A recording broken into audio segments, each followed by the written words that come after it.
Hello children, welcome to S I education. आज हम करेंगे 11वीं क्लास की हिंदी की किताब अंतरा का 14वां चैप्टर संध्या के बाद। ये एक कविता है जो कि लिखी गई है सुमित्रा नंदन पंत जी के द्वारा। आज हम करेंगे इसकी व्याख्या। तो आइए देखते हैं कि इस कविता में क्या बताया गया है। कविता है, सिमटा पंख सांझ की लाली, जा बैठी अब तरु शिखरों पर, ताम्र पर पीपल से शतमुख झरते चंचल स्वर्णिम निर्झर, ज्योति स्तंभ सा धस सरता में, सूर्य क्षितिज पर होता ओझल, बृहद जिम बिशलत कैचुल सा, लगता चितकबरा गंगाजल। तो पहले हम लिखेंगे इसका प्रसंग और संदर्भ की कविता कहाँ से ली गई है, इसके रचयिता कौन है और इसमें क्या बताया गया है। तो प्रस्तुत पद्यांश या प्रस्तुत कविता हमारी पाठ्य पुस्तक अंतरा में संकलित कविता संध्या के बाद से ली गई है। इसके रचयिता छायावादी कवि सुमित्रा नंदन पंत जी हैं। इन काव्य पंक्तियों में कवि ने संध्या समय की प्रकृति के विविध रूप चित्रित किए हैं। तो इस कविता में कवि ने क्या बताया है, शाम के समय जब सूर्य छिपता है तो प्रकृति का स्वरूप कैसा होता है, उसके विविध स्वरूप यहाँ पे बताए हैं। कवि क्या कहते हैं, सिमटा पंख सांझ की लाली, जा बैठी अब तरु शिखरों पर। तो कवि ने संध्या समय का चित्रण करते हुए कहा है कि सिमटा पंख सांझ की लाली। तो सांझ की जो लाली है वो अपने पंखों को समेटकर जा बैठी अब तरु शिखरों पर। कहाँ जाकर बैठ गई है, तरु शिखरों पर, पेड़ों के शिखर पर जाकर बैठ गई है। अर्थात जैसे पक्षी होते हैं वो शाम के समय अपने घोंसलों में आकर बैठ जाते हैं अपने पंखों को समेटकर, उसी प्रकार सांझ की जो लाली है वो अब वृक्षों की चोटियों पर दिखाई दे रही है। अर्थात संध्या की लाली अब पेड़ों की फुनगियों पर दिखाई दे रही है। सबसे ऊंची चोटियों पर जो पत्ते होते हैं उनके अग्रभाग पर ही दिखाई दे रही है। ताम्र पर पीपल से शतमुख झरते चंचल स्वर्णिम निर्झर। पीपल के पत्तों से छनकर आने वाली जो किरणें हैं वो ऐसी लगती हैं जैसे तांबे के पत्तों से क्या हो रहा है, स्वर्णिम निर्झर, सोने के शतमुख 100 झरने फूट पड़े हों। अर्थात जो पीपल के पत्ते हैं उन पर सूरज की किरणें जब पड़ती हैं वो तांबे के समान प्रतीत होते हैं। तांबे के पत्तों से लगने वाले पीपल के जो पत्ते हैं जब हिलते हैं और वहाँ से छन छन कर सूरज की किरणें जब आती हैं तो वो सोने के 100 झरनों के समान प्रतीत होती हैं। तो पीपल के पत्तों से छनकर आने वाली किरणें जो हैं वो ऐसी लगती हैं जैसे तांबे के पत्तों से सोने के 100 झरने फूट पड़े हों। तक कवि ने क्या बताया है, कवि ने संध्या समय का चित्रण करते हुए, शाम के समय का चित्रण करते हुए कहा है कि अस्त होते हुए सूर्य की किरणें वृक्ष की चोटियों पर नृत्य करती हैं, वृक्ष की चोटियों पर ही दिखाई देती हैं। अर्थात संध्या की लाली अब पेड़ों की फुनगियों पर ही दिखाई दे रही है। पीपल के पत्तों से छनकर आने वाली किरणें ऐसी लगती हैं जैसे तांबे के पत्तों से सोने के 100 झरने फूट पड़े हों। या फिर हम कह सकते हैं इसका अर्थ कि जो सूरज की किरणें हैं जब जो झरने हैं उन पर पड़ती हैं तो वो सोने के समान प्रतीत होते हैं। तो बिल्कुल ऐसा लगता है जैसे कि पीपल के पत्ते होते हैं तांबे के समान जो दिखाई देते हैं, वैसे ही जो झरने हैं वो सूरज की किरणें पड़ने से सोने के समान प्रतीत होते हैं। ऐसा लगता है कि 100 सोने के 100 झरने फूट पड़े हों। आगे कवि कहता है, ज्योति स्तंभ सा धस सरता में, सूर्य क्षितिज पर होता ओझल। तो क्षितिज मतलब होता है जहाँ पर आकाश और पृथ्वी मिलते हैं, जहाँ पर दोनों मिलते हुए से प्रतीत होते हैं वो कहलाता है क्षितिज।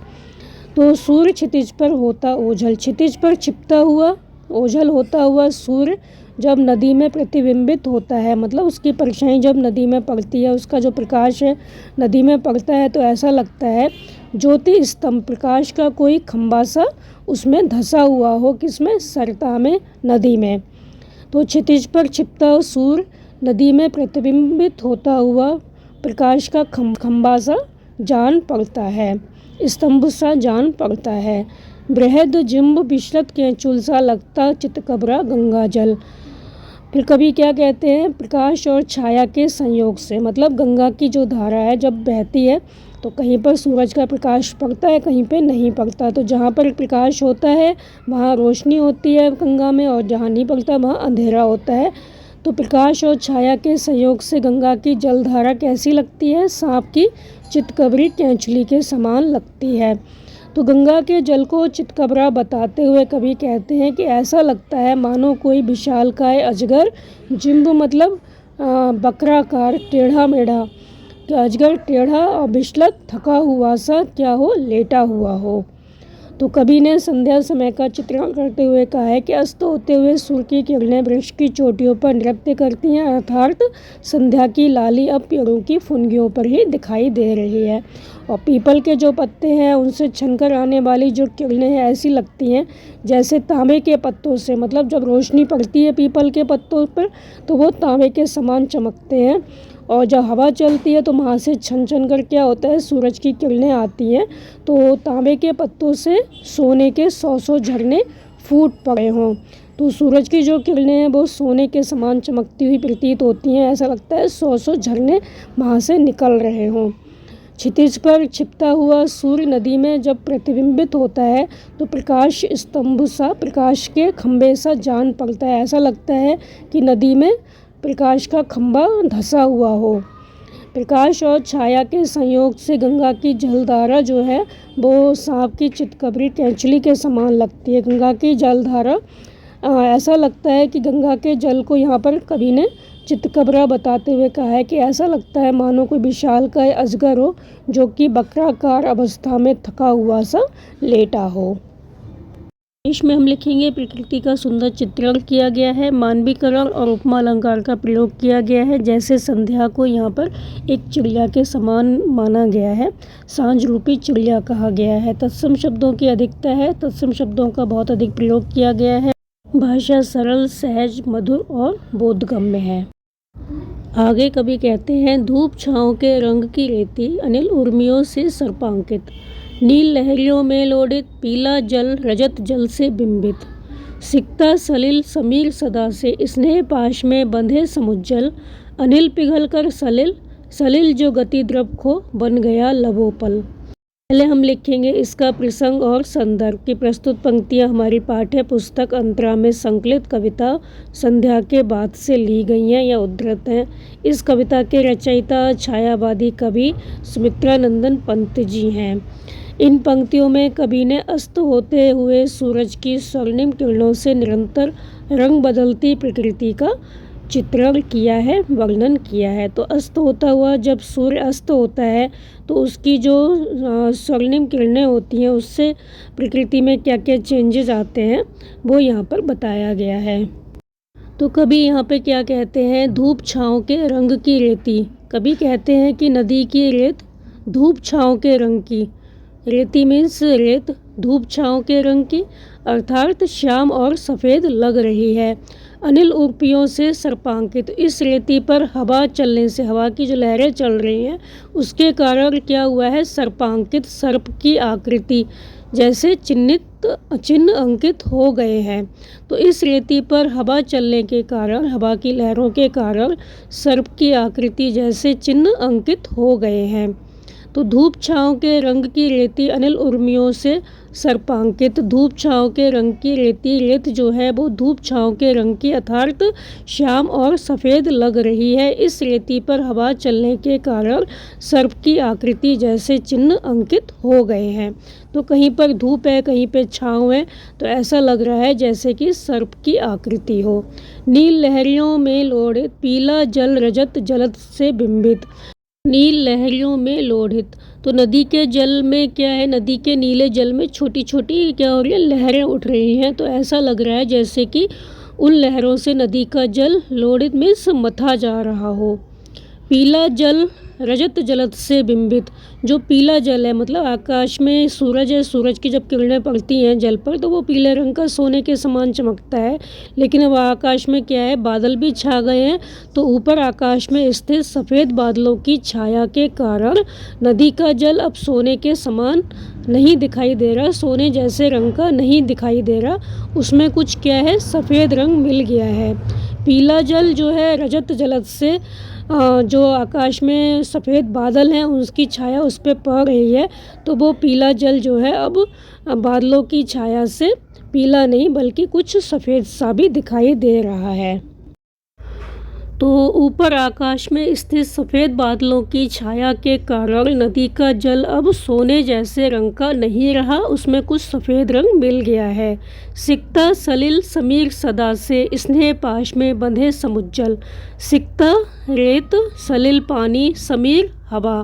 तो रेत, पानी और हवा सदा से ही स्नेह पाश में, स्नेह के बंधन में बंधे रहते हैं। यह सभी एक समान उज्ज्वलता लिए हुए हैं। फिर कभी आगे कहते हैं अनिल पिघलकर सलिल, सलिल जो गति द्रव खो बन गया लबोपल। तो जो हवा है वो जल का रूप धारण कर लेती है और जब जल अपनी गति खो देता है, सलिल जो गति द्रव खो बन गया लबोपल। और जो जल है वो अपनी गति को खो देता है तो क्या बन जाता है, लबोपल मीन्स हिमखंड बन जाता है। अर्थात सर्दी बढ़ने के साथ साथ जल की गति जो है वो कम होने लगती है और तापमान जब शून्य से भी काफ़ी नीचे चला जाता है तो पानी बहना बंद हो जाता है और वो पानी हिमखंड में बदल जाता है। तो यहाँ तक कभी क्या कहते हैं, कभी कहते हैं कि नदी की रेत धूप छाँव के रंग की अर्थात श्याम और सफ़ेद लग रही है। इस रेती पर हवा चलने के कारण सर्प की आकृति जैसे चिन्ह अंकित हो गए हैं। अर्थात हवा चलने से नदी की रेत पर जो निशान पड़े हैं वो सांप की तरह टेढ़े मेढ़े हैं। नदी के नीले जल में छोटी छोटी लहरें उठ रही हैं। उन लहरों से नदी का जल ऐसा लग रहा है मानो मथा जा रहा हो, कोई मथ रहा हो जल को। ऊपर आकाश में स्थित सफ़ेद बादलों की छाया के कारण नदी का जल अब सोने जैसे रंग का नहीं रहा, उसमें कुछ सफ़ेद रंग मिल गया है। रेत, पानी और हवा सदा से ही स्नेह के बंधन में बंधे रहते हैं। ये सभी एक समान उज्ज्वलता लिए हुए हैं। अनिल पिघलकर सलिल, जो अनिल है वो हवा है, जो हवा है वो पिघलकर क्या हो गई है, ऐसा लग रहा है वो पानी बन गई हो। और जो सलिल है, जो पानी है, उसने अपनी गति को खो दिया है और वो क्या बन गया है, हिमखंड बन गया है। हवा जल का रूप धारण कर लेती है और जब जल अपनी गति को खो देते हैं तो हिमखंड बन जाता है। मतलब जो हवा है वो मंद मंद गति से बह रही है तो ऐसा लग रहा है कि हवा ने जल का रूप धारण कर लिया हो और जब जल अपनी गति को खो देता है तो वो हिमखंड बन जाता है। नदी बढ़ने के साथ साथ जल की गति कम होने लगती है और तापमान जब शून्य से भी नीचे चला जाता है तो पानी बहना बंद हो जाता है और वो पानी हिमखंड मतलब बर्फ़ में बदल जाता है। विशेष में हम क्या लिखेंगे, इसकी साहित्यिक विशेषताएं क्या है। अस्त होते सूर्य के कारण लगातार परिवर्तित होती प्रकृति के रंगों का यहाँ वर्णन किया गया है। तत्सम शब्दों का अधिक प्रयोग किया गया है जैसे अनिल, उर्मियों, रजत, जलद, सिकता, सलिल, समीर, स्नेह, द्रव आदि। सिकता, सलिल, समीर सदासे में क्या है, अनुप्रास है। अनुप्रास अलंकार का प्रयोग किया गया है। उपमा और उत्प्रेक्षा अलंकार का भी यहाँ पे प्रयोग किया गया है। भाषा सरल है, सुबोध है एवं प्रभामयी है।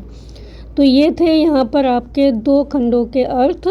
उम्मीद है आपको समझ में आए होंगे, तो आप इनको अच्छे से समझ कर याद कर लीजिए और हमारे चैनल असह एजुकेशन को लाइक कीजिए, सब्सक्राइब कीजिए और शेयर करना बिल्कुल मत भूला करिए। Thank you.